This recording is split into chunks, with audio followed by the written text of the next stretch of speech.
पद रत्नाकर का पाठ, पद संख्या 611, 611, पद संख्या 611।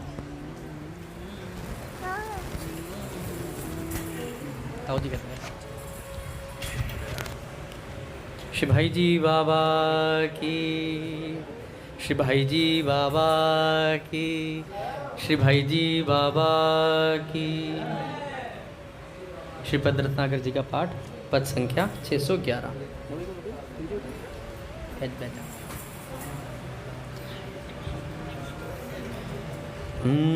सदा सोचती रहती हूँ मैं, क्या दूँ तुमको जीवन धन।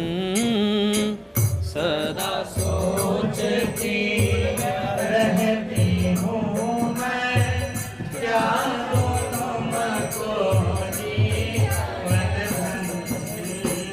जो धन देना तुम्हें चाहती, तुम ही हो वह मेरा धन। जो धन देना तुम्हें चाहती, तुम ही हो मेरा धन। तुम ही मेरे प्राण प्रिय हो, प्रियतम सदा तुम्हारी मैं हो। तुम ही मेरे प्राण प्रिय हो, प्रियतम सदा तुम्हारी मैं। वस्तु तुम्हारी तुमको देते, पल पल हूँ बलिहारी मैं। वस्तु तुम्हारी तुमको देते, पल पल हूँ बलिहारी मैं। प्यारे तुम्हें सुनाऊं कैसे अपने मन की सहित विवेक। प्यारे तुम्हें सुनाऊं कैसे अपने। जय हो प्यारे लाडली लाल की जय। अन्यों के अनेक पर मेरे, तो तुम ही हो प्रियतम एक। अन्यों के अनेक पर मेरे, तो तुम ही हो प्रियतम एक। मेरे सभी साधनों की बस एकमात्र हो तुम ही से धी। मेरे सभी साधनों की जय हो, एकमात्र हो तुम ही से। तुम ही प्राणनाथ हो, बस तुम ही हो मेरी नित्य समृद्धि।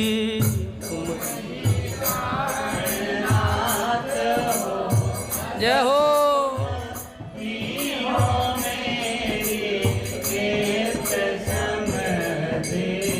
तन धन जन का बंधन टूटा, छूटा भोग मोक्ष का रो।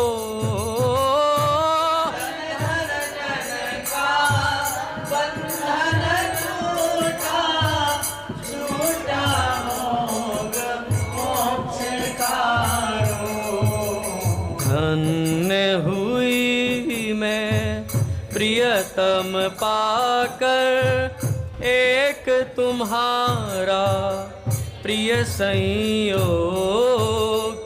धन्य हुई मैं प्रियतम पाकर, एक तुम्हारा प्रिय संयोग।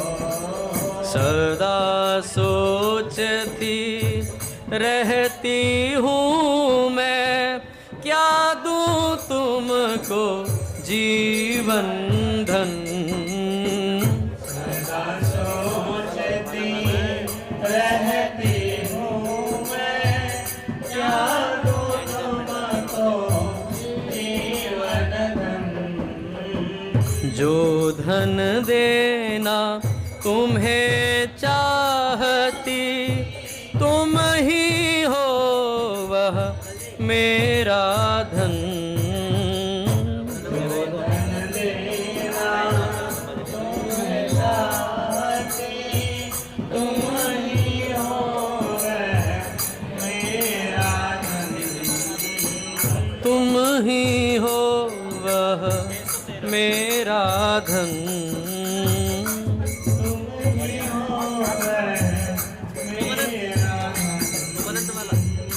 तुम ही हो वह मेरा धन।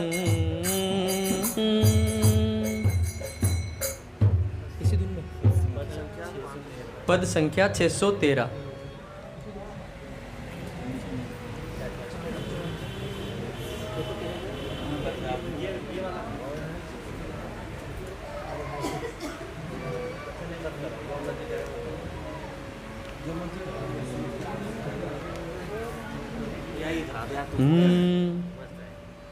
तुमसे सदा लिया ही मैंने, लेती लेती थकी नहीं। तुमसे सदा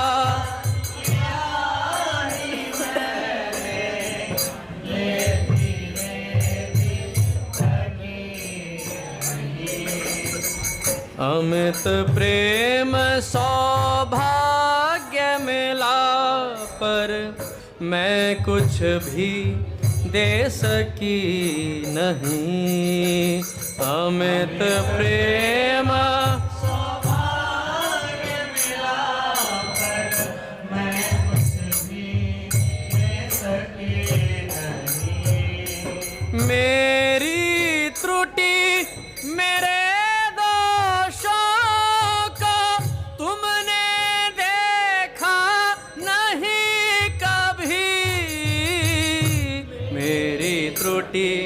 मेरे दोषों को तुमने देखा नहीं कभी। दिया सदा देते न थके तुम, दे डाला निज प्यार सभी। दिया सदा देते न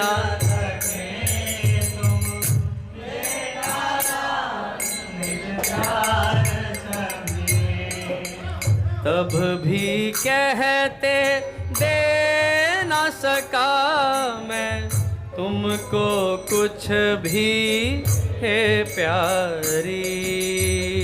तब भी कहते दे न सका मैं तुमको कुछ भी है प्यारी। तुम सी शील गुणवती तुम ही, मैं तुम पर हूँ बलिहारी।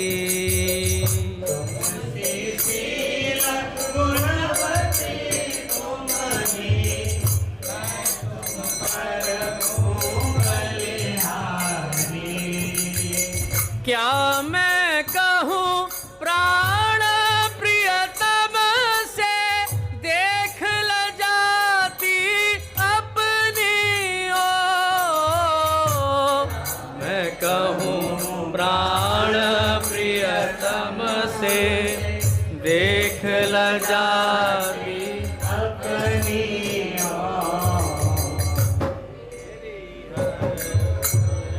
मेरी हर करनी में ही तुम प्रेम देखते नंद किशोर। मेरी हर करनी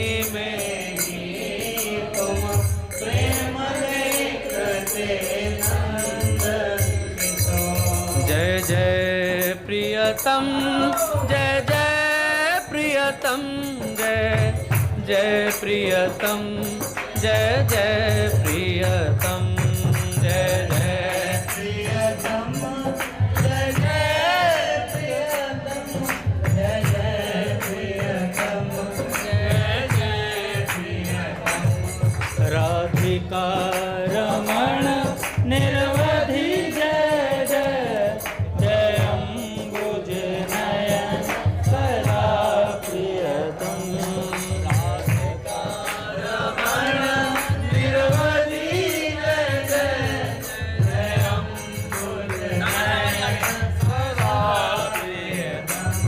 सावर सावर ही आगे है, सावर ही पीछे है प्रियतम।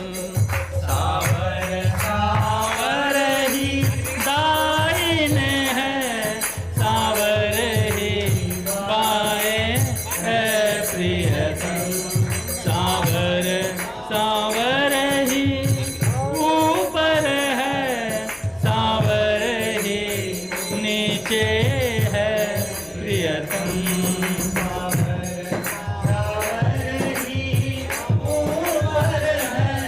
सावर ही नीचे है प्रियतम।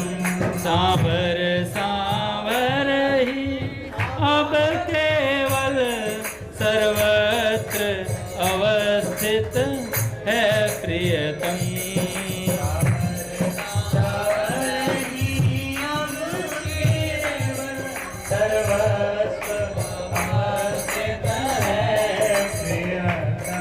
मैं थी न कभी, मैं हूँ न कभी, होंगी मैं न कभी प्रियतम। मैं हूँ न कभी, होंगी राधिका रमण निरवधि जय जय जय, जय जय प्रियतम, जय जय प्रियतम, जय जय प्रियतम, जय जय प्रियतम।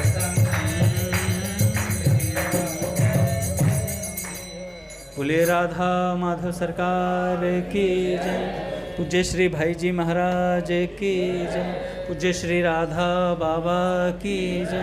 पूज्या मैया की जय। अपने प्यारे भैया की जय।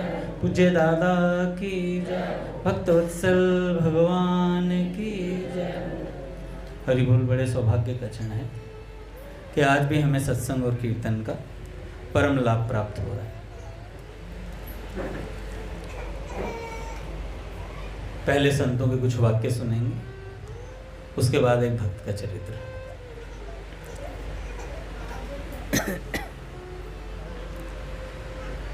पूज्य रमेश बाबा कहते हैं,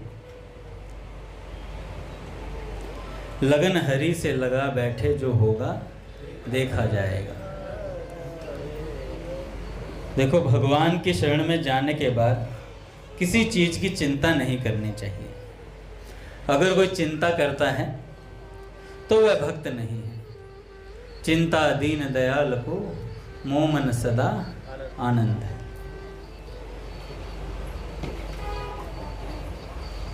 भगवान ने गीता जी में कहा, योग क्षेम की भी नहीं सोचो। अगर कोई योग क्षेम की सोचता है तो इसके माने भगवान की अभी शरण नहीं है। भगवान की शरण में कैसे जाएं? हनुमान जी ने कहा, सेवक सुत पति मातु भरोसे, रहिए असोच बनई प्रभु पोसे। जिस प्रकार गोद का बच्चा अपनी माँ के भरोसे रहता है, उसको चिंता नहीं रहती कि मैं क्या खाऊंगा क्या पहनूंगा। जाड़े में नंगा पड़ा रहता है, माँ उड़ा देती है तो ओढ़ लेता है, अन्यथा ऐसे ही पड़ा रहता है। उसी तरह सेवक भक्त वही है जो अपने स्वामी प्रभु के भरोसे निश्चिंत पड़ा रहे। ऐसा सेवक भगवान को प्राणों से भी प्यारा होता है। अच्छा, बाबा कहते हैं जिस प्रकार गोद का बच्चा अपनी माँ के भरोसे रहता है, उसको चिंता नहीं रहती कि मैं क्या खाऊंगा क्या पहनूंगा, जाड़े में नंगा पड़ा रहता है, माँ ओढ़ा देती है तो ओढ़ लेता है, अन्यथा ऐसे ही पड़ा रहता है। उसी तरह सेवक भक्त वही है जो अपने स्वामी प्रभु के भरोसे निश्चिंत रहता है। ऐसा सेवक भगवान को प्राणों से भी प्यारा लगता है। जो अपने लिए किसी मनुष्य की आशा करता है वह भगवान का भक्त नहीं है, क्योंकि उसको भगवान पर विश्वास नहीं है। स्वयं भगवान ने कहा है कि मेरा भक्त किसी मनुष्य की आशा नहीं करता। मोर दास कहाई नर आशा, करे तो कहूँ कहा विश्वास। भगवान से प्रेम है तो कुछ मत सोचो, अपना योग क्षेम आदि सब भगवान पर छोड़ दो, क्योंकि भगवान को अपना बनाने के लिए सब कुछ छोड़ना पड़ता है। अच्छा, प्रमादी के लिए जगह नहीं है, सब छोड़ के बैठा हूं और जब अपने जी की आते तो कर लेता हूं, फिर कैसा भगवान के भरोसे छोड़ के बैठा है। मतलब जब अपने लिए कुछ, मतलब समझ रहे हो ना बात को। प्रमादी के लिए यहाँ कोई स्थान नहीं है, हरामी की मुक्ति नहीं होती, सेठ जी कहते हैं। सेठ जी साहब बोलते हैं भैया। आज प्रेमानंद जी महाराज कह रहे थे कि देखो नाम जपते हैं और बार बार पतन होता है, काम में क्रोध में चले जाते हैं, 36 बात होती है साधक के साथ, बार बार उसका पतन होता है, उसे भी भगवान मिलेंगे अगर उसने जीवन भर नाम नहीं छोड़ा तो। अगर वो नाम के भरोसे पड़ा रहा, अरे फिर तो काम नहीं छूटा और फिर राम नहीं मिले तो राम से काम बड़ा हो गया। स्वामी जी महाराज कहते हैं भैया, पाप के कारण अगर भगवान रुक गए हमसे मिलने से तो पाप बड़ा हो गया, राम थोड़ी बड़ा हुआ फिर। तो पाप के बिसात नहीं है, बिसात है कि हम पड़े रहें, भगवान के नाम पे अड़े रहें। प्रेमानंद जी महाराज कहते हैं नाम पे अड़ जाओ बस इस बार, कि प्रभु हम तो आपके नाम पे अड़ गए हैं, इसके आगे हमें कुछ आता जाता है नहीं। राम राम राम राम। स्वामी जी महाराज तो कहते हैं बस यहीं राम पे फंस जाओ, बस कहीं जाने की जरूरत नहीं। आज एक अपने वो जो शायद वो यूएस में रहते हैं भैया, जॉर्डन जो डालते हैं, उन्होंने पूज्य गोपालाचार्य जी महाराज का एक विचार डाला था। हाँ, ऑस्ट्रेलिया में रहने वाले वो करनाल के हैं। तो उनसे बात भी हुई थी एक बार, यहाँ से गए हैं, वहाँ पर ड्राइविंग करते हैं वो। मैंने सोचा उनका नाम ही जॉर्डन है, फिर मैंने सोचा ये नाम ऐसा क्यों रखा हुआ है, तो कहने लगे मेरे को एक क्रिकेटर बहुत प्रिय था, जॉर्डन एक क्रिकेटर का नाम है। तो कह रहे इसलिए मैंने, पहले भक्त नहीं था तो इस नाम से प्रोफाइल बना लिया था, अब भजन में लगे हैं तो अब संतों में लग गए, तो अब ये नाम बदलने का मन नहीं कर रहा, पड़ा रहने दो।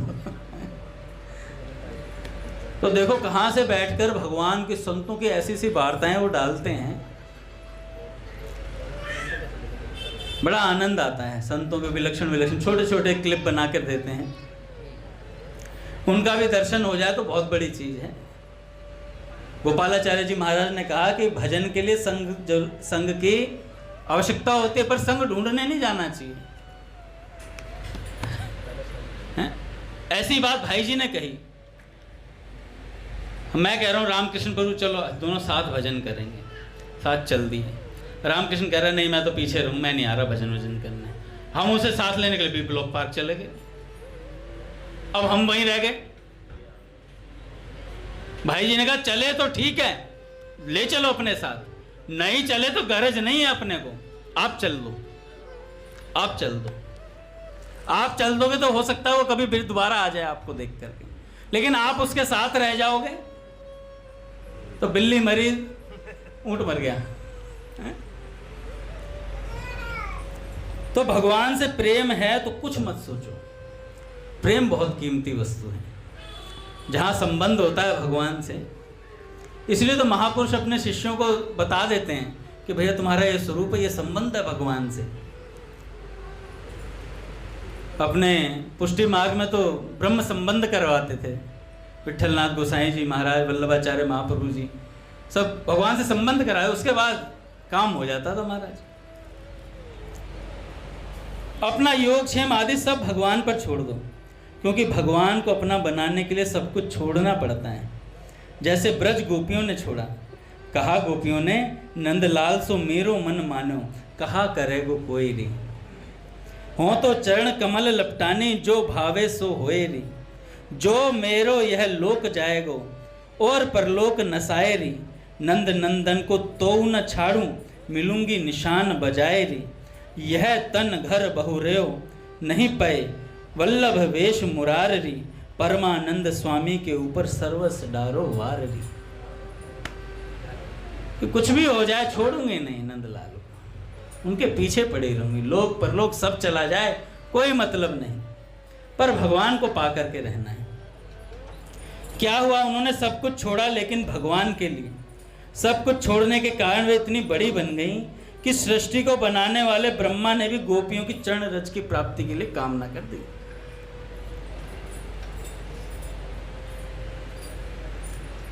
चक्र दादा का मैं अंतिम समय का उनका प्रसंग आज मैंने पढ़ा। ऐसा लगता है चरित्र खत्म होता है तो ऐसा लगता है महापुरुष सच में इधर से भाग के जा रहे हैं कहीं, है ना, बाहर निकल जाते हैं एकदम से। ऐसा लगता है क्यों चरित्र समाप्त हो गया। उन्होंने पूछा अपनी सौभाग्य माँ से। माँ जब अंतिम बार उनसे मिली थी तो उन्होंने कहा शायद तात से मेरी आखिरी मुलाकात हो, और वो चली गई थी वापस। फिर उसके बाद कई दिनों बाद चक्र दादा ने शरीर छोड़ा, पर आखिरी मुलाकात में चक्र दादा ने कहा कि बिटिया देखो, स्मरण ही जीवन का सार है। भगवान का स्मरण ही जीवन का सार है। एन केन प्रकारेण भगवान की स्मृति रही रहे हर समय, इससे बड़ी कोई वस्तु नहीं है।